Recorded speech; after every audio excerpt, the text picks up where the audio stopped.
Welcome back, students. This is part 2 of statement flow control. Now I'll be focusing on the second type of statement. First statement was compound statement. Now we'll read about the second type of statement, that is simple statement. Simple statement is any executable statement. Any statement that we are writing inside is a statement that is a simple statement. Any statement means this can be a simple statement, this can be a simple statement, this can be a simple statement. Fine. Now third type of statement is empty statement. Empty statement is a statement which does nothing. Like we are writing past. Sometimes we are trapped in a situation that we can't do anything, and if we try to do anything, we'll be trapped more. So in that case we need to just pass it. Fine. Sometimes see we are trapped, you are going to calculate a divided by b. Fine. And b by chance you have given 0, so a divided by b will be not defined. This is a totally difficult situation to deal with. So this type of in these types of situation we can just pass. Fine. We'll study them one by one in different examples. Now the if condition can be explained in three different ways. First is plain if condition, second is if else condition, and third is if elif. Fine. So let me take in real life example. Let us take an example that whenever your computer period begins, I come to your class and say, if you have opted for computer, come to computer lab. Fine. So I'm not asking about the other students what they should do. So this type of statement will be your plain if condition. If you have opted for computer, come to the computer lab. Second type of condition, if condition, could be if else. See, I'm taking all the students to my computer lab and I'm telling, if you have opted for computer, then come here, and rest of the students will keep on sitting where they are sitting. Fine.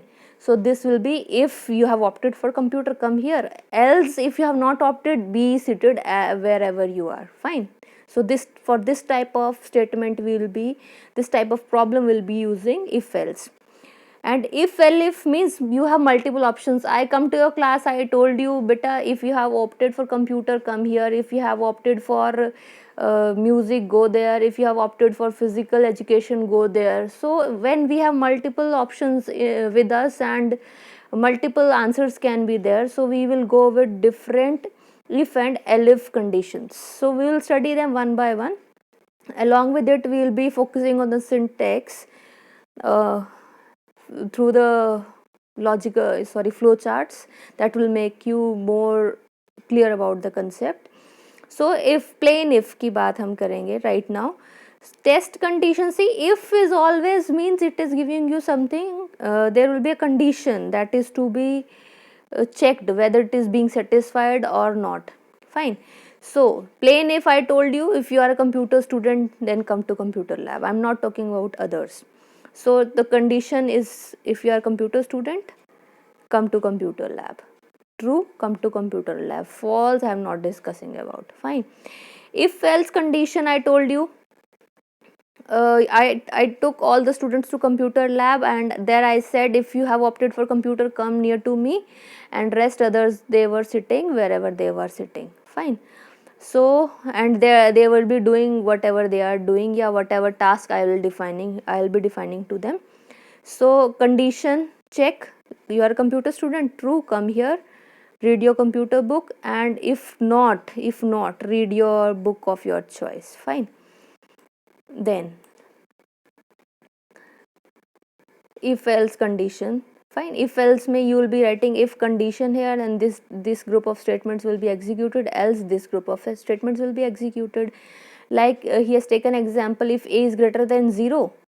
See, don't forget to write this colon, otherwise no indentation, no spaces will be given. So this will not be considered otherwise a contained statement, then it will give you an error. Fine. Putting colon is very much essential here, otherwise this indentation, the block will not be formed, this statement will not be considered inside this. Okay, then if it is greater than 0, then you will be saying it's a positive number, else you will be saying it's a negative number. Now if when you have multiple options, see, options can be totally dependent upon your problem. See, if you are not opting computer, then you other choice only is music. Fine. If you have multiple choices, if you are not opting for computer, either you can have your music or you can have your physical education. So number of choices will be dependent totally on the problem you have been given. Fine. See, let us take an example here. If runs are greater than 100, then we will say Batman scored a century. If we will say, if they are greater than 50, then we will say they have scored 50. Else we will say they have neither scored a century nor a 50. Another example, if number is less than 0, then we will say the number is negative. If will say number is equal to 0, though if this condition is true, then we will say number is 0.